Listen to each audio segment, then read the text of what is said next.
یوسف رضا گیلانی صاحب سے بطور چیئرمین سینٹ وہ اپنا کردار ادا کر رہے ہیں، کرتے رہیں گے، اور انشاءاللہ ہمیں ان سے ہی امید ہے. جی ٹھیک ہے. ان کے ساتھ تشریف رکھتے ہیں صدر ہیں ینگ الائنس موومنٹس ملتان کے جناب محمد سربلند صاحب. بلند صاحب بتائیے گا کہ سیلاب سے متاثرہ علاقے NA 148 جو تباہ کاریاں ہوئی ہیں، متاثرہ لوگوں کی بحالی کا جو عمل ہے وہ کس حد تک مکمل ہو چکا ہے؟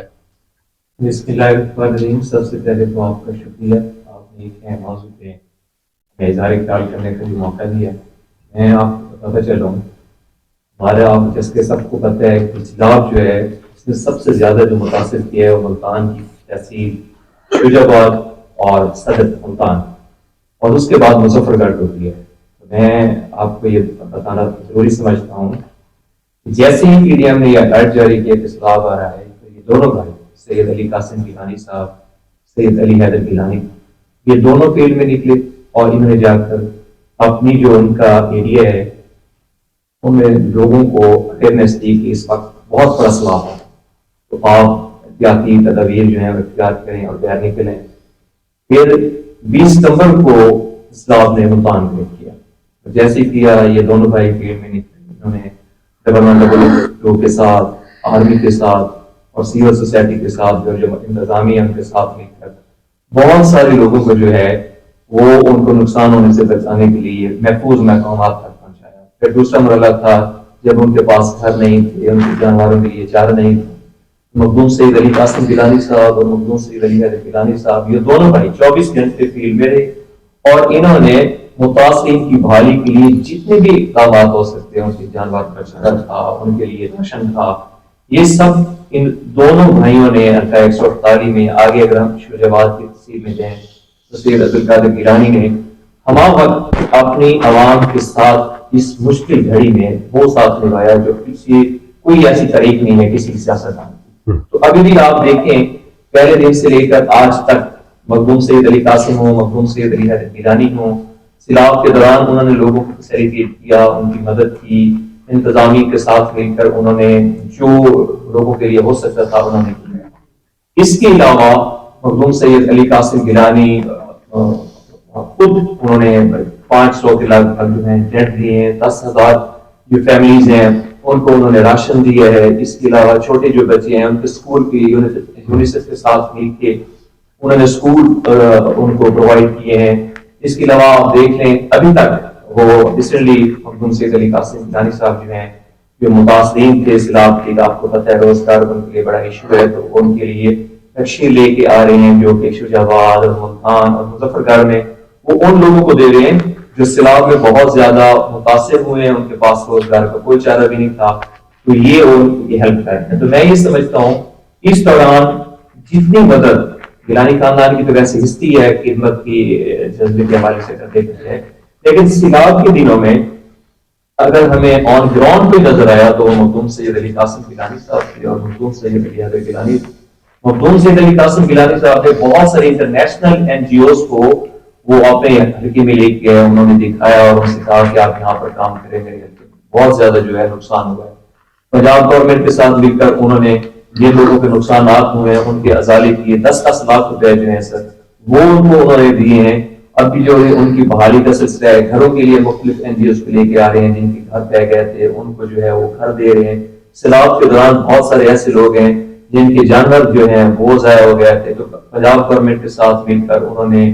ان کو جانوروں کے جو پیسے ہیں وہ ریکور کروا کے دیے ہیں. تو میں یہ سمجھتا ہوں اس سیلاب میں جتنی خدمت گیلانی خاندان کے ان دونوں بھائیوں نے کی ہے وہ کسی اور سیاستدان نے نہیں کی. یعنی کہ بہت سارے سیاستدان یہاں پر موجود ہیں، 7 دفعہ کے منسٹر بننے والے وہ بھی اسی حلقے سے ہیں، 2 دفعہ کے MLA بننے والے وہ بھی اسی حلقے سے ہیں، بہت ساری دوسری پارٹی ہیں وہ بھی یہ کلیم کرتی ہیں کہ ہم سیلاب میں آن گراؤنڈ لوگوں نے مدد کی. لیکن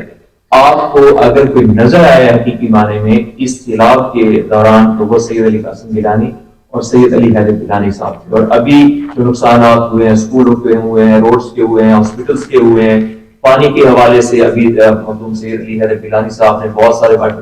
پیوریفیکیشن پلانٹ جو ہیں ان کو انہوں نے افتتاح کیا صاف پانی کے. بہت سارے انہوں نے جو ہے میڈیکل کیمپ ارینج کیے ہیں تاکہ غریبوں کو جو وہاں پر بیماریاں تھیں ان کے علاج کے لیے اور اسی طرح آپ کہہ سکتے ہیں روڈز، ہاسپٹل، اسکول اتنے تباہ ہوئے ہیں، ان کے لیے وہ فنڈ لے کے آئے ہیں اور ان کی جو بحالی ہے ان پر کام کر رہے ہیں۔ اچھا یہ بتائیے گا کہ جو اس سیلاب زدگان میں جن کا بڑا نقصان ہوا ہے، گورنمنٹ کی طرف سے ان کو امداد کا بھی ایک کہا گیا تھا، آپ کیا سمجھتے ہیں کہ وہ جو امداد ہے وہ صحیح اور مستحق لوگوں تک پہنچا دی گئی ہے گیلانی صاحبان نے؟ دیکھیے جی، دوسرے حلقوں کی تو میں بات نہیں کرتا چاہتا، لیکن مجھے اتنا پتا ہے کہ حلقہ 148 213 اور 214 میں کیونکہ مرحوم سید علی قاسم گیلانی صاحب اور مرحوم سید علی حیدر گیلانی صاحب خود موجود تھے گراؤنڈ، تو اس لیے میں سمجھتا ہوں انہوں نے اپنی ٹیم کے ساتھ مل کے جو ریل مستحقین تھے ان تک امداد پہنچانے کی پوری کوشش کی ہے اور ان کو ملی ہے۔ ہم یہ سمجھتے ہیں کہ آپ دیکھ لیں 213 اور 214 میں آپ کو بہت زیادہ ایسے لوگ ملیں گے جو یہ سمجھتے ہیں کہ ان کا نقصان کا جو ازالہ سید علی قاسم گیلانی نے اور سید علی حیدر گیلانی نے کروایا ہے پنجاب گورنمنٹ سے یا این جی او سے یا اپنی مدد آپ کے ساتھ وغیرہ حضرات کے ساتھ، وہ کسی اور نے نہیں شاہ جی میں اس میں ایک تھوڑی میں اس میں ایک بات ایڈ کرنا چاہوں گا کہ یہ جتنی بڑی آفت تھی نا سیلاب کی، اس کو کوئی بھی گورنمنٹ اکیلے طور پر ٹیکل نہیں کر سکتی تھی، اور ہماری لیڈرشپ نے پہلے دن سے اس پریڈکشن کو، اتنی بڑی آفت کو ریئلائز کیا، لوگوں تک بات پہنچائی، اور پھر اپنی پرائیویٹ کیپیسٹی میں اپنے جو ایک ہماری پیپلز پارٹی ہے اس کی کیپیسٹی کے اندر ہم نے پنجاب حکومت سے ہٹ کے ہم نے کام کیا ہے۔ اس کی مثال یہ ہے کہ آپ پورے اس خطے میں دیکھ لیں کہ کسی بھی بندے نے پرائیویٹ طور پر کیمپ نہیں لگایا، لیکن پاکستان پیپلز پارٹی نے یہ، آپ اگر اب قاسم بیلہ کی بات کریں، وہاں پر ہم نے ڈمرا گیلانی ٹینٹ سٹی ہم نے قائم کی جس میں بلاول بھٹو صاحب خود تشریف لائے، انہوں نے وہاں پر امداد دی اور وہاں پر لوگوں کو جو فیسلٹیز تھی وہ دیکھی اور خود آئے۔ اس کے علاوہ وہاں پر پیر سید ناظم حسین شاہ خیمہ بستی جو ہے ہمارے حد العزیز ایم این اے مرحوم سید علی قاسم گیلانی اور بیرسٹر مدثر شاہ نے قائم کی۔ تو یہ جو کام تھا، اور مجھے وہ منظر یاد آتا ہے کہ 4-4 5-5 گاڑیاں علی قاسم کے ساتھ ہوتی تھی اور ساتھ ہی وہ ڈالا بھی ہوتا تھا، جہاں پر جس کو ونڈا چاہیے ہوتا تھا وہ آن دا سپورٹ اس کو دیتے تھے کہ یار تمہارے جانور تو بھوکے ہیں، تم پنجاب حکومت کا یا کسی اور کا کب انتظار کرتے رہو گے؟ اور جو بچوں کو وہاں پر جوتیاں دے رہے تھے اور وہ کپڑے دے رہے تھے، فوری جو رسپانس تھا نا، اگر کسی نے رات کو 10 بجے فون کیا کہ مخدوم صاحب میں بھوکا بیٹھا ہوں، اس ٹائم پر بیٹھا ہوں، تو ودن ہاف این آور مخدوم سید علی قاسم گیلانی اور ان کی ٹیم وہاں پہنچی ہے۔ یہ جو خدمت کی مثال تھی نا، اور ہمارے ایم این اے صاحب بتا رہے تھے کہ جہاں بھی جاتے ہیں لوگ اب ان کو وہ سیلاب والے ایم این اے کہہ کے پکارنا شروع کر دیتے ہیں۔ تو یہ جو خدمت کا لیول ہے نا، یہ پورے پاکستان کی میں سمجھتا ہوں کہ تاریخ میں نہیں دیکھا۔ تو یہ اس پر ہم علی قاسم گیلانی صاحب کو اور ان کے بھائی کو ہم خراج تحسین پیش کرتے ہیں، اور ان کے جو ایم پی کے ونگ تھے بیرسٹر مدثر شاہ صاحب اور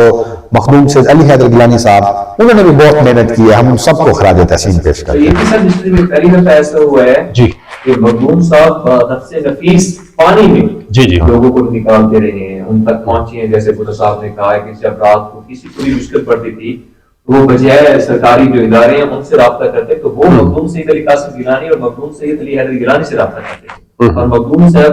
انہیں فوری رسپونڈ کرتے ہوئے ان تک پہنچتے تھے اور ان کی مدد کرتے تھے۔ صحیح۔ اچھا بھٹو صاحب یہ بتائیے گا کہ حلقے کے ایم این اے موبائل کے ٹیکسز کے حوالے سے بڑی خبریں آ رہی ہیں کہ علی قاسم گیلانی صاحب نے جو موبائل پہ جو ٹیکسز تھے اس میں عملی طور پر انہوں نے کام کیا ہے، اس میں کوئی بڑی کمی ہے، اس کے حوالے سے بھٹو صاحب کیا کہیں گے آپ؟ ایکچولی ایسا ہے کہ علی قاسم گیلانی جو ہے نا وہ جنریشن زی کے لیڈر ہے، اور وہ صرف اس حلقے کو ریپرزینٹ نہیں کرتے، وہ پورے پاکستان کی یوتھ کو ریپرزینٹ کرتے ہیں۔ ہمارے چیئرمین جو بلاول بھٹو زرداری صاحب ہیں وہ بھی ینگ ہیں، تو ان کو جو اس جنریشن کے جو گیپس ہیں ان کو انہوں نے اس کو آئیڈینٹیفائی کیا ہے۔ یہ بہت بڑا گیپ تھا کہ آج آپ یہ دیکھیں کہ اس موبائل کے تھرو فری لانسرز کام کر رہے ہیں، ڈیجیٹل، مطلب اب لوگ گورنمنٹ جاب کی طرف نہیں جا رہے، وہ اپنا روزگار جو ہے وہ اس موبائل کے تھرو ٹیکنالوجی کے تھرو جو ہے نا وہ ارن کر رہے ہیں۔ تو اب اس موبائل کے اوپر اتنے زیادہ جو ٹیکسز ہیں وہ بہت بڑا برڈن تھا اور گیپ تھا اس ٹیکنالوجی کی طرف بڑھنے کی طرف۔ آپ انڈیا کو دیکھیں کہ انڈیا آپ کا جو ہے وہ یہ جو آپ کی آئی ٹی ایکسپورٹ ہے اس سے بہت زیادہ وہ ارن کر رہا ہے. ہم اس کے نیبر ہیں لیکن ہم اس کا مقابلہ نہیں کر پا رہے. اس کی ریزن یہ ہے کہ یہاں پر ایک بے جا ٹیکسز تھے اور انٹرنیٹ کی جو ایڈہرنس ہے وہ بہت ڈسٹرب تھی. تو علی قاسم گیلانی نے اس ایشو کو آئیڈینٹیفائی کیا